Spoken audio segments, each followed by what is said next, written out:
Bonjour tout le monde, je vous fais une petite vidéo vite fait, j'ai un témoignage, j'ai quelqu'un avec moi, je peux pas vous le présenter physiquement ou verbalement, vous allez entendre sa voix, vous allez voir c'est qui. Je vais vous conter un peu l'histoire, je vais le laisser exprimer l'histoire. On va revenir à la fin, vous me parlerez un peu de ce que vous en pensez. Ça va bien?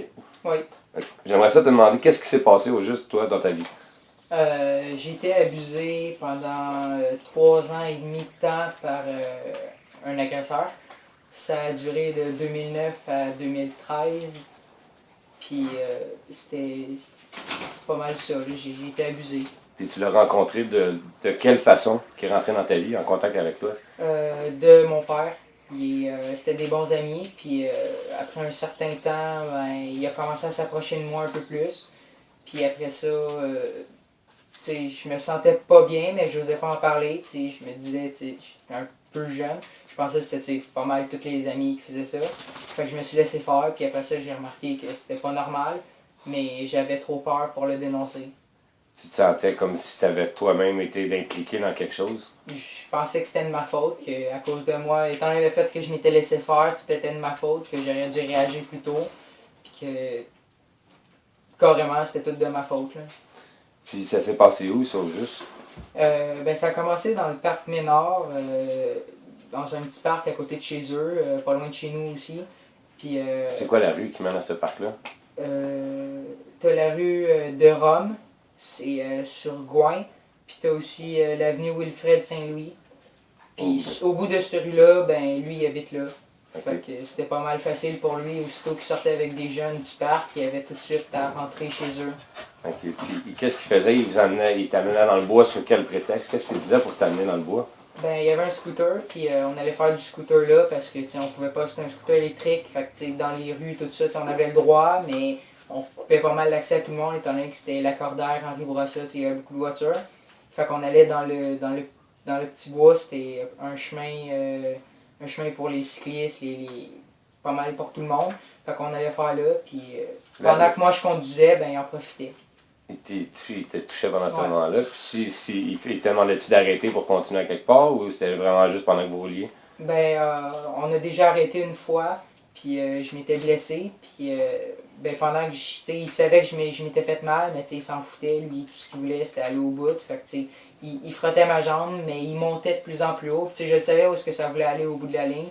Fait que, je fais à croire que j'avais pas mal, mais le lendemain matin, j'avais la jambe toute bleue. J'avais mal, mais j'ai juste fait à croire que non pour qu'il me lâche. Puis plus tard, quand ça a continué, y a-tu eu d'autres épisodes ailleurs où est-ce que ça s'est passé? À la piscine, à Laval.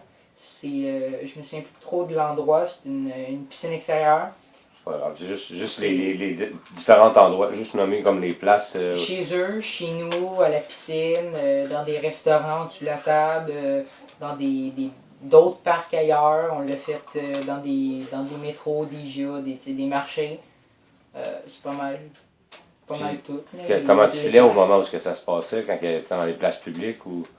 Au début, je me sentais mal, j'avais une boule dans le ventre, j'étais stressé, je savais ce qui allait se passer, mais je savais pas ce qui allait se passer. Ce que je veux dire, c'est que je savais ce qu'il allait faire, mais je savais pas qu'est-ce qu'il allait faire pour y parvenir si je disais non. Fait que j'avais trop peur pour me défendre, je me laissais faire. Puis quand tu as réussi à le dire, à qui tu l'as dit la première personne? Je l'ai dit à ma mère. Puis la réaction qui s'est ensuivie, qu'est-ce qui s'est passé comme processus?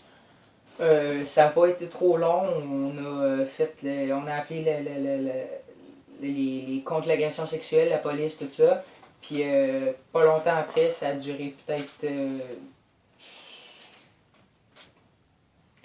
même pas un mois. Puis on est allé voir mon policier à moi personnel, mon enquêteur, pour faire un peu une vidéo comme qu'on fait en ce moment pour que je lui raconte ce qui s'était passé en détail.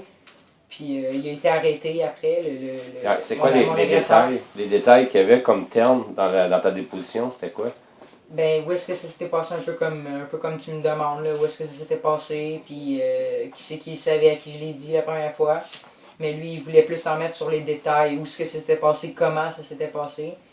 Puis ce qui me choquait là-dedans, c'est que j'étais obligé de dire le fait que, j'avais été abusé, puis je pensais que, selon moi, je passais pour un gay. Je savais pas vraiment je voulais tout dire en même temps. Je voulais que tout sorte d'un coup, mais j'avais pas envie d'en parler. Je voulais juste que tout sorte d'un coup, mais j'avais pas envie d'en Tu parler. voulais te débarrasser de la situation. C'est ça, je voulais me débarrasser de la situation sans nécessairement en parler. Puis un coup que c'est sorti, même si je voulais pas en parler, ben en général, le policier dit que ça durait une demi-heure. C'était pas la première fois qu'il faisait ça avec des garçons, des entrevues et tout. Puis il dit généralement ça dure une demi-heure, mais avec moi ça a duré 1 heure et demie parce que. En tout cas, bref, il a vraiment été surpris de ce qui s'était passé, il avait jamais vu ça. Puis ton état d'esprit, quand t'es rentré dans le poste de police, était comment? C'est des gens qui t'ont dit. Sécurité. Tu t'es senti mieux de leur parler et tout? J'avais peur encore, parce que on se trouvait encore à Montréal. Je savais que c'était loin de chez lui, mais on se trouvait encore à Montréal, j'avais peur. Mais rentrer dans le poste de police, c'était un peu moins pire qu'à l'extérieur. Puis quand t'es ressorti du poste de police, après avoir fait ta déposition, avec le fait que t'avais pas tout dit ce qui s'était passé, comment tu filais? C'est drôle à dire, mais j'avais l'impression d'être pas plus léger, mais Mais le fait que t'avais pas dit les détails, tout le restant, tu sais que t'avais comme dit ce qui s'était passé, mais... J'y ai dit en général ce qui s'était passé, tu sais, j'y ai dit le plus important. C'était pas nécessaire qu'il sache, mettons, le pourquoi du... Ben, en fait, si, que c'était nécessaire, mais c'était pas nécessaire qu'il sache exactement, toutes les fois qu'il a fait ça. C'était arrivé une fois qu'il m'a attaché avec des cordes, mais c'était pas nécessaire que je dise l'autre fois il m'a attaché avec des chaînes ou avec un choker pour chien, des affaires de même, c'était pas nécessaire de dire ça. Puis, comment je dis, est-ce que tu y avais donné en détail les gestes, comme on dit, s'il t'avait masturbé, s'il t'avait sodomisé ou des choses comme ça? Tu y avais dit au policier que tu avais sodomisé le premier dans la vidéo? Oui, c'était moi. Puis, j'y avais pas dit que j'avais été pénétré parce que justement j'avais peur de passer pour un gay. Mais pendant le préliminaire, là, à force de ma famille me disent, toute ma famille, tout mon entourage m'ont dit, gars, t'as le choix. T'es pas obligé de le dire, mais on veut que tu saches que si tu le dis, tu passeras pas pour un gay parce que c'est pas de ta faute ce qui s'est passé. Puis même si t'es gay à cause de ça, puis même si t'es gay puis c'est pas à cause de ça, gars, c'est pas de ta faute, c'est dans tes gènes, tu peux pas le nier. Mais est-ce que tu as fait la séparation entre le fait de dire que même si t'es gay, un adulte ne serait pas supposé... Ouais, ça se fait pas. Tu t'en prends pas ou... Peu importe qu'il y a eu pénétration ou pas, même s'il m'aurait juste regardé tout nu, ou même s'il m'aurait obligé à le regarder lui tout nu, c'est déjà trop. Okay. Déjà d'avoir cette conscience-là, c'est le fait aujourd'hui, tu as maturé, tu as vu tout le processus. Ouais. Puis en cours, quand ils t'ont rendu la décision, quand ils t'ont dit que finalement ta déposition n'était pas valable, vu que les versions ne coordonnaient pas entre les deux, je sais que tu n'étais pas là, c'est ta mère qui me l'a conté, ta version ne coordonnait pas entre le fait où ce que tu as dit au policier dans la vidéo, que tu n'avais pas mentionné le fait que tu avais été pénétré ou le nombre de fois, puis la fois où ce que tu as passé en cours, là, que tu avais dans l'autre déposition, il avait été dit que tu avais été pénétré. Comment tu as réagi vis-à-vis le fait que l'accusation ne portait plus debout juste à cause que... J'ai trouvé... Honnêtement, excuse de dire ça, mais j'ai trouvé que la justice, c'est vraiment con. Il n'y a pas plus con que ça. C'est... Il y a des choses, il y a des choses qui sont pires que ça dans la vie, puis qu'ils n'ont pas été accusés, mais je veux dire, ça, si on compare ça à un meurtre ou à quelque chose, c'est moins pire, puis il me semble que ce serait pas trop, ça serait pas trop demandé que ça se fasse jusqu'au bout, c'est moins pire qu'un meurtre. Un meurtre, ils vont le condamner, peu importe ce qu'il a fait, qu'il n'y ait pas assez de preuves, il y a personne d'autre qu'on peut accuser d'autre que juste toi, fait que t'es la seule personne possible qui a pu le tuer, t'es en prison. Lui, me semble, je sais pas, tout se coordonnait, c'était une preuve assez grosse pour dire que tout ce que je dis, c'est vrai. Là. Ils ont pas, ce qui t'a frustré dans le fond, c'est plus le fait qu'ils n'aient pas révoqué le fait que tu aies été abusé. Ils ont juste dit qu'ils ne pouvaient pas affirmer, hors de tout doute raisonnable, qu'il était coupable ou quoi que ce soit, mais ils savaient qu'il s'était passé quelque chose. Oui. OK. Puis maintenant, depuis que c'est réglé, la cour, depuis que tu as déménagé, que tu as changé de place et tout, comment tu files vis-à-vis de ça? Tu sais, dans ta vie de tous les jours, aller à l'école, aller faire tes choses? Dernièrement, je trouve ça un peu plate parce que il y a beaucoup de chars de police à Brébeuf, puis c'est pas... les chars de police me suivent des fois quand je sors dehors, puis Des fois, je suis avec mes amis, puis ça demande comment ça se fait qu'il y a un char de police qui tue, puis tu sais, j'ai pas vraiment envie d'en parler. Mais tu sais, d'un autre côté, j'ai envie de leur dire, regarde, c'est ça qui m'arrête. Tes amis de la région ici, savent-tu ce qui s'est passé? J'avais oublié comme question. Les amis, où est-ce que tu es rendu parce que tu as déménagé, d'où est-ce que tu es arrivé à Montréal? Oui. Tu es rendu ici, mais ici, est-ce que les gens ils savent alentour? Non, pas. Tu sais, j'ose pas trop en parler, il y a juste une personne qui sache, puis tu sais, j'ai confiance en cette personne-là. C'est une bonne amie. C'est un bon ami, là. OK. Puis maintenant, comme continue sur ce que tu disais, sur la peur de ce que tu vis en ce moment. C'est ça, tu sais, comment dire, j'ai envie d'en parler, tu sais, c'est de la façon que je dis ça, on dirait que je suis joyeux d'en parler, mais je suis pas joyeux d'en parler, je suis juste joyeux de dire aux gens ce que je ressens, mais j'ai peur parce que, tu sais, ils ont pas la même, les gens n'ont pas la même pensée qu'un adulte, tu sais. Les autres, ils vont dire, ah, t'es un gay, t'as touché un pénis, t'en as sucé un, tu sais, ils vont penser que je suis gay. Mais de la façon qu'un adulte ou que moi, je perçois ça parce que j'ai vécu dedans, c'est que, c'est pas, tu sais, si t'as été obligé de le faire, tu peux pas passer, tu peux pas dire que t'es un si, parce que, tu sais, c'est comme si, mettons, je dirais, tu manges de la merde, tu sais, au sens propre du terme, tu sais, toi, tu te dirais, mais gars, je suis obligé d'en manger, tu sais, c'est pas de ma faute, là, gars, je suis pas mal propre, je suis pas, tu sais, c'est juste pas moi qui dis ça, tu sais, je vais en manger, non, je suis obligé d'en manger. Mais le monde va continuer à dire que tu manges de la merde parce que toi, tu décides. Parce que mais c'est pas ça, ouais. c'est pas ça. Tu t'es pris dans l'engrenage, puis pris dans le pattern que tu n'avais plus le choix de faire ça, sinon... C'était obligé, c'était ça ou ben non, c'était des menaces ou tu sais. Qu'est-ce qu'il y a eu comme menace? Ça, on faudrait en parler un peu, voir comment les moyens de pression, que c'est, tu sais, quelques-uns vite fait, je vais pas te rendre dans le détail. Il menaçait mon père qui allait, mettons, il allait le piquer, il allait le frapper, il menaçait ma famille. Tu sais, je savais que c'était pas vrai. Tu sais, ma mère est à l'autre bout du monde, tu sais, il peut pas prendre ma mère.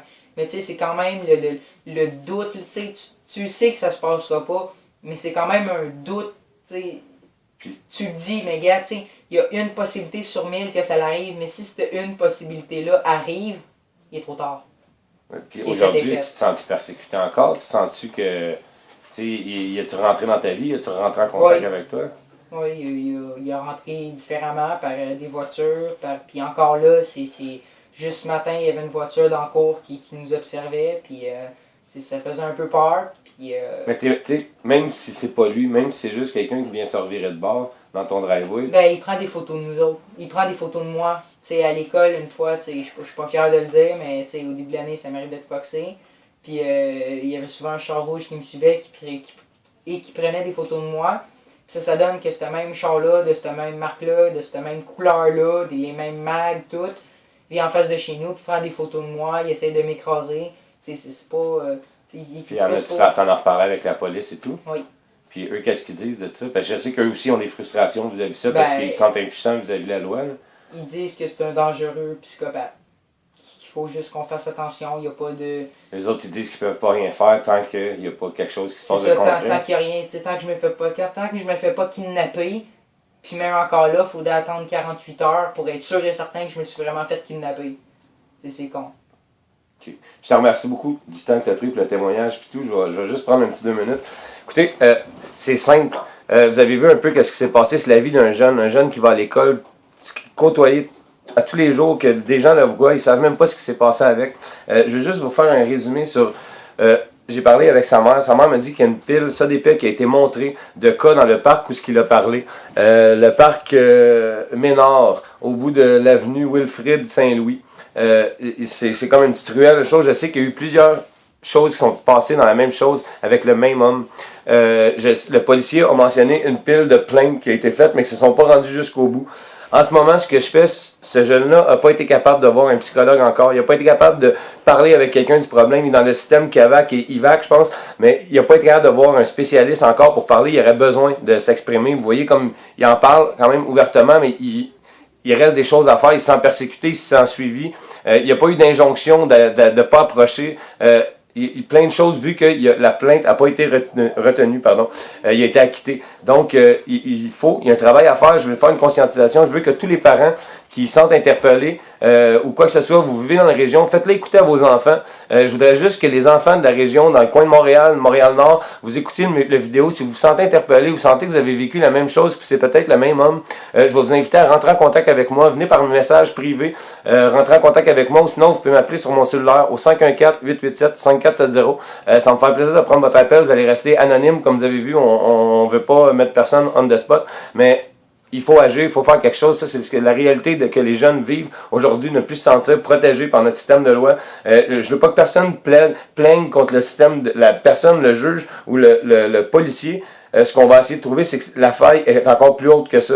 Fait que pour l'instant, on va juste essayer de tirer un collectif, de dire à tout le monde, écoutez, on va se rapatrier. J'aimerais ça avoir 2-3 autres personnes qui, je sais qu'il y en a eu plusieurs cas comme ça dans ce coin-là, à Montréal-Nord. Je veux que les cas qui sont connexes à ça se viennent à moi pour qu'on ait un recours collectif ou quelque chose pour dire que cette personne-là est dangereuse dans la population. Il y en a plusieurs des histoires de pédophilie, de choses comme ça qu'on a laissé aller. On dirait que les enfants ont moins de valeur que l'argent. Aller voler 5000 $, vous allez passer plus de temps en dedans que ça. On n'a pas dit qu'il n'avait pas été abusé. Il y a eu un détournement de mineur quand même. Le monsieur est encore libre en ce moment. Il y a eu peut-être un 8 mois d'emprisonnement, le temps que les choses se passent en cours, mais il est libre en ce moment. Puis le jeune, regardez ce qu'il vit encore au quotidien, il se fait harceler, il se sent persécuté dans la vie. Réfléchissez à ça, revenez-moi avec ça, j'ai besoin de parents, j'ai besoin du monde, faites circuler la vidéo. Je vous remercie beaucoup, bonne journée, puis on se reparle ce soir, mais je serai rentré à Montréal. Merci.